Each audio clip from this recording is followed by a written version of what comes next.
Anong mensahe ang kailangang marinig ng mga Leo? Pwedeng nangyayari na itong magiging reading o mangyayari pa lang. Kung hindi man para sa inyo, itong magiging reading, di baka para sa someone na malapit sa inyo o sa someone na kakilala niyo mismo. Mga may lumabas na gender mamaya, gawin nyo na lang energy, masculine at feminine energy. Pwede rin naman na huwag nyo nang pansinin ang gender. Hindi ko masasabi kung anong magiging reading, kung positive ba o negative. Depende sa kung anong mag-pick up kong energy. Walang masama kung papanorin ang sun, moon, at rising sign. Kasi bakalin man sa mga yan ay mag-resonate na sa sitwasyon nyo.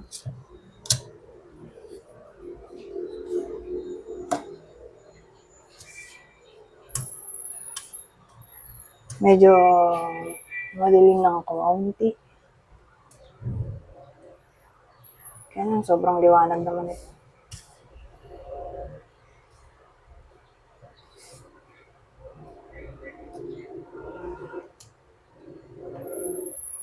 So, ganyan na lang. Anyways, magsimula na tayo. Anong meron?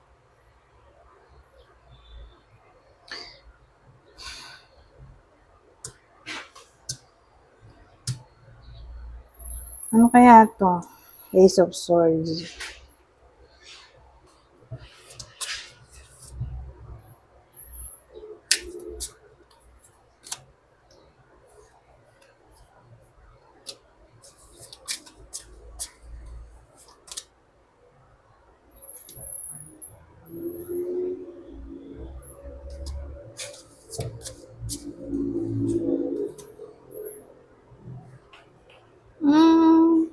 Marriage reading to.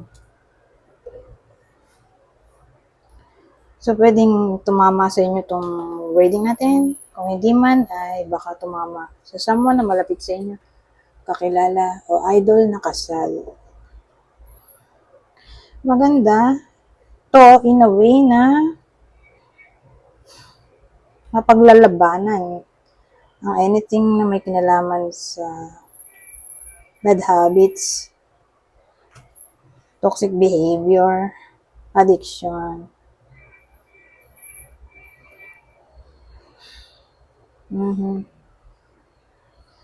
O sabihin natin may someone na masyadong opinionated in a way na hindi open sa change ng knowledge. So, case-to-case basis. Pero again, may topic tayo na may kinalaman itong reading sa negative situation na na-experience o ma-experience pa lang ng iba sa inyo.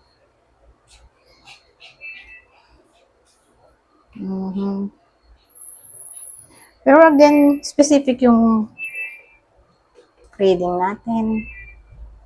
Kasi kung ito lang, relationship, kaya lang sumama na pati Hierophant, edi marriage reading na to.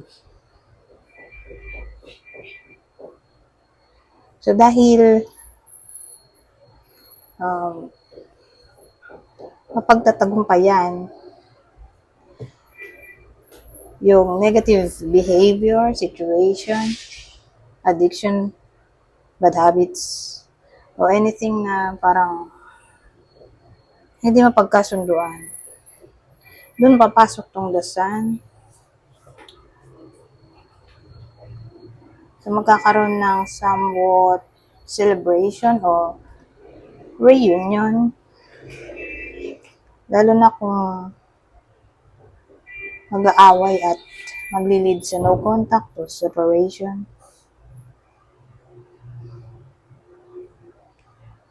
So, yun. Kakaroon ng reunion. Kaya lang, may hangman tayo dito. Sa bagay, marami namang pwedeng meaning nito. Kaya lang katabi niya yung bataw. Kasi pwede rin naman tong new perspective.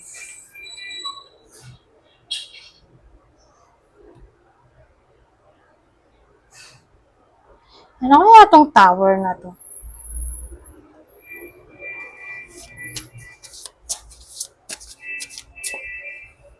So, clarify natin yung the tower.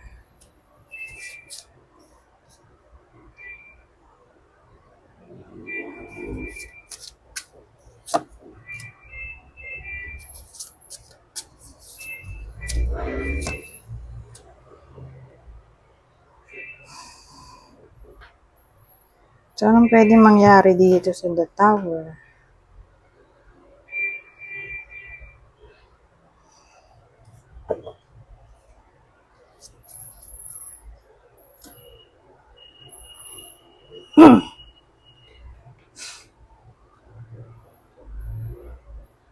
Tingin ko,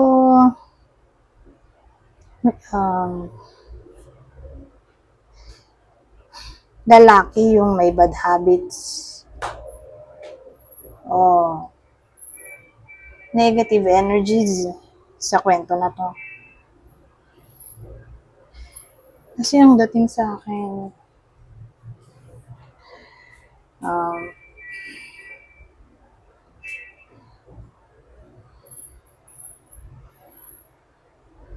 mag-a-apologize siya eh.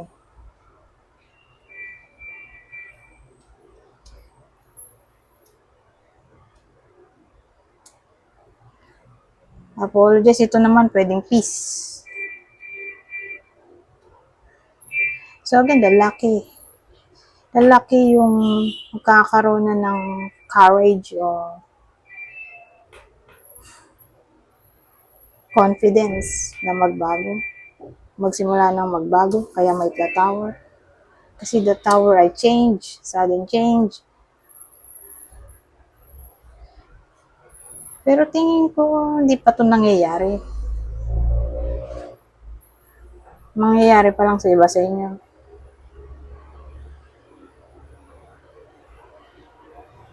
O sa kakilala nyo. Na yun nga ang toxic ng lalaki. Pero magbabago siya in the end.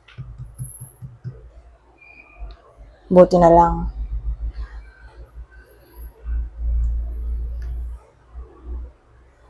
Pero kasama na rin dito yung cheating. Kasi may the devil tayo plus the lovers. So, kasama na dyan yung cheating. Pasok na dyan yung kaya pala may hangman dito magkakaroon ng new perspective na mag-apologize. So, yung dasan natin yung nagsisilbing clarity at yung ano ba yun? Ace of Swords natin yung victory against toxic energies, toxic situation, toxic people. In general.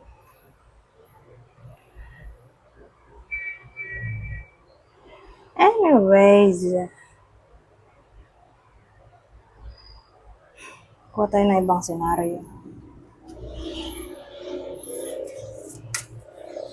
Kung masasabi nito. Ngayon, teka lang pala. Bago ako lumipat dito, alamin natin kung sino yung partner. Kasi relationship reading nga pala to. Lagyan natin ng partner o person. So, ito yung partner o person ng Leo sa kwento na to. Libra. The tower na to. Tower ito. So, again, Libra, Aries, Scorpio, Libra ulit. Halimbawa, hindi tumama sa inyo, di baka tumama sa someone na malapit sa inyo, kakilala o idol. So, ito yung possible zodiac sign niya. Taurus, Aquarius, Sagittarius, Pisces. Ito pa pala, yung sa pang-clue.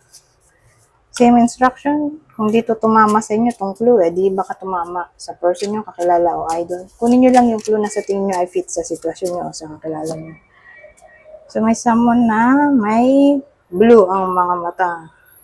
O baka contact lens yan. O foreigner na lang, in general.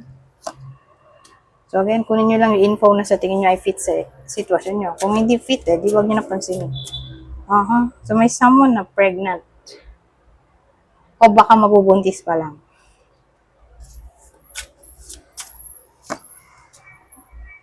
May someone dito na average ang height. O baka pare silang average ang height. At may someone na mahilig magtirintas ng buhok.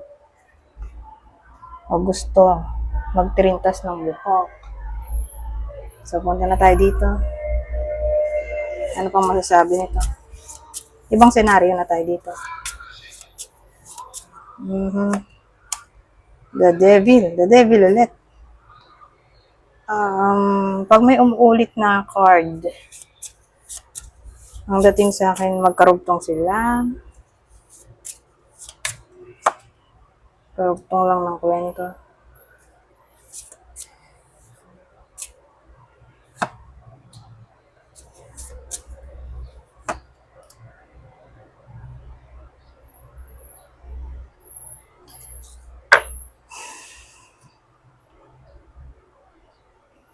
Yun lang din eh. Ito yung toxic energy.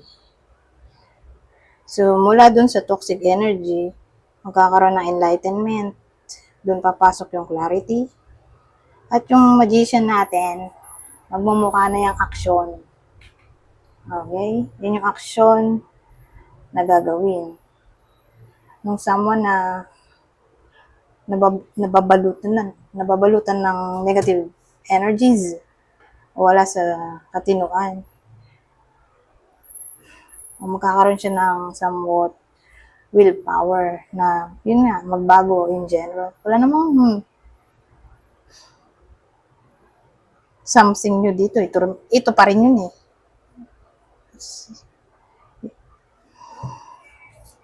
Doon pa rin tayo tumungo sa kwento kanina. But anyways, try natin to. Ang masasabi nito,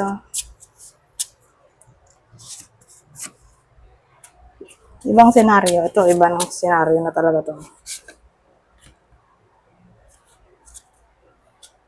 Dalawa lang sana pero naging tatlo.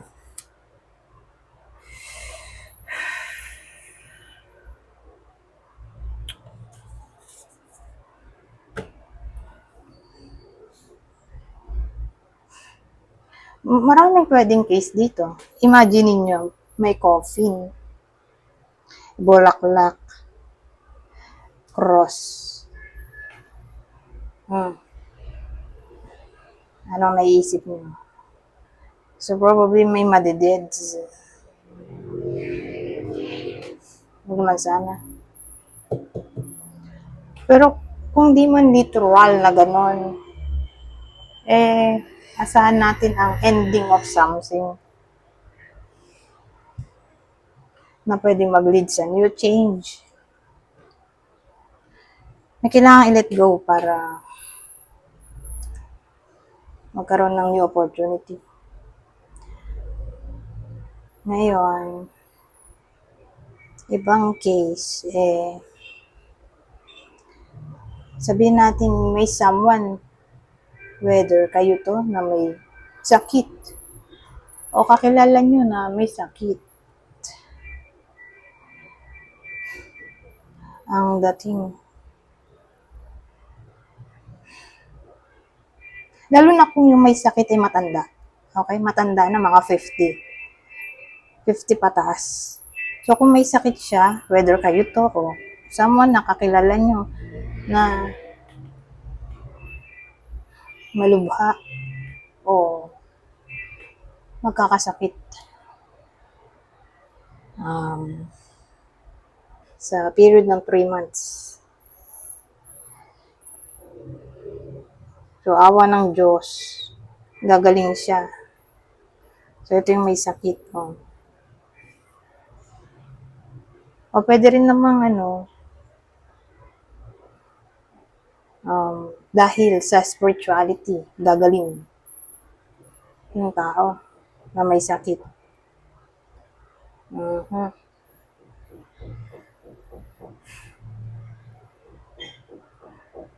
So,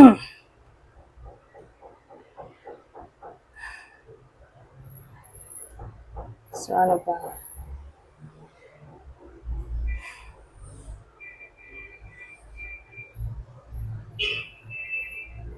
Hindi naman to literally healing, pero peace. Kakaroon ng peace of mind. So, ang dating sa akin, kung ang kinaka-worry ay sickness, ay yun nga, gagaling siya. Mhm. Um,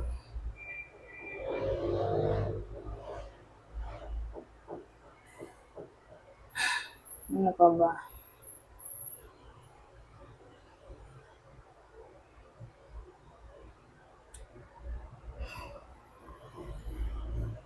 Ano maisip?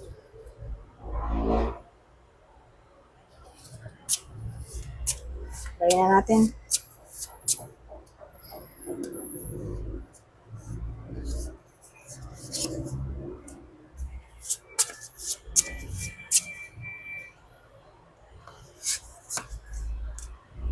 Wow, ito magandang combination. Big luck, small luck.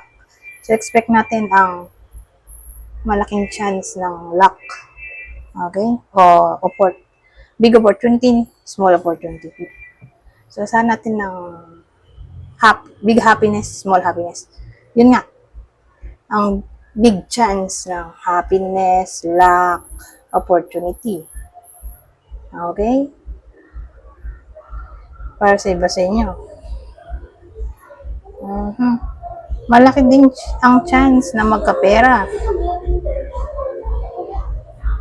Parang masa-surprise yung tao dito, hindi nila inasahan. Wala sila na-expect na something. Tapos biglang darating.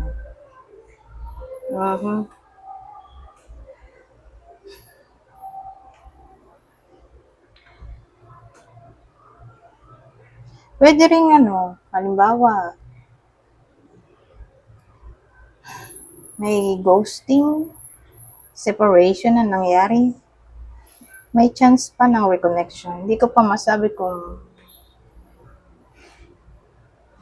reconciliation ay posible, pero reconnection ay pwede pa.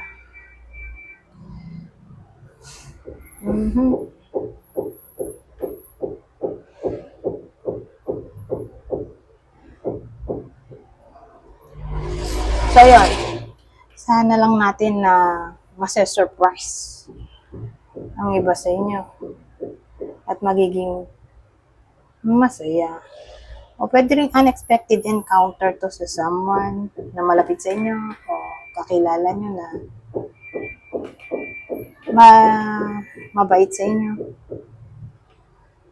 O unexpected new love interest, unexpected newfound friend. Pwede rin.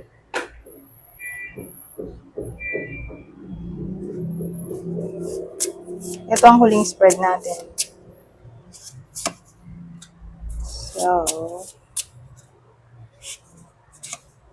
wow, ito maganda Heart, tapos, di ba?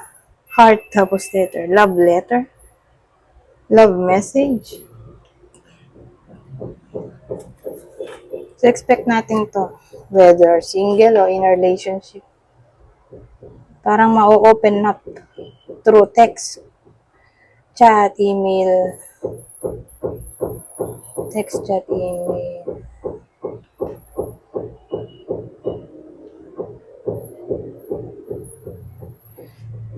Itong feelings. Ganun may open up ng feelings regarding love. Confession. Maaari din. Confession ng nadarama, regardless kung may crush. Whether kayo to na magko-confess ng feelings o may someone na magko-confess sa inyo ng feelings. O kung in a relationship na, di heart-to-heart conversation na to. Pero through text na. Text, call, chat, email. Kung gusto nyo, sama na rin pati email.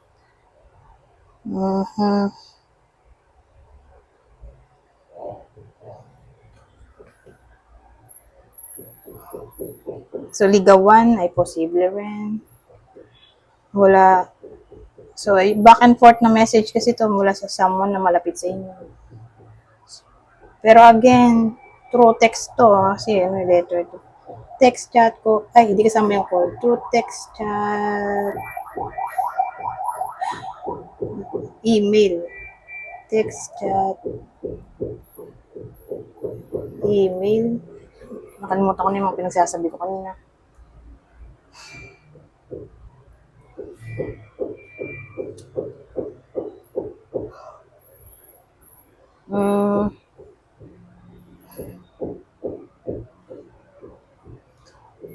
Yan. O pwede rin positive messages dito. Pwede rin. Positive message. Nakakatanggap ang iba sa inyo. O mensahe about kindness. So, ganun. Kindness, understanding. Either kayo yung mag-message noon sa ibang tao o sila yung mag-message nito tungkol sa inyo. Isisend papunta sa inyo.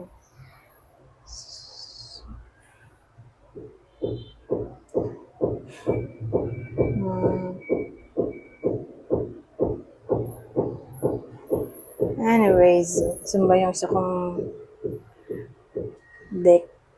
Ano pang mensahe ang masasabi nito? Kukuha lang ako dito na 3. Babasahin ko na lang para mabilis. Kunin nyo lang yung info na sa tingin nyo ay fit sa sitwasyon nyo. Kung ano ang kakilala nyo. Connect with nature. You're rejuvenated.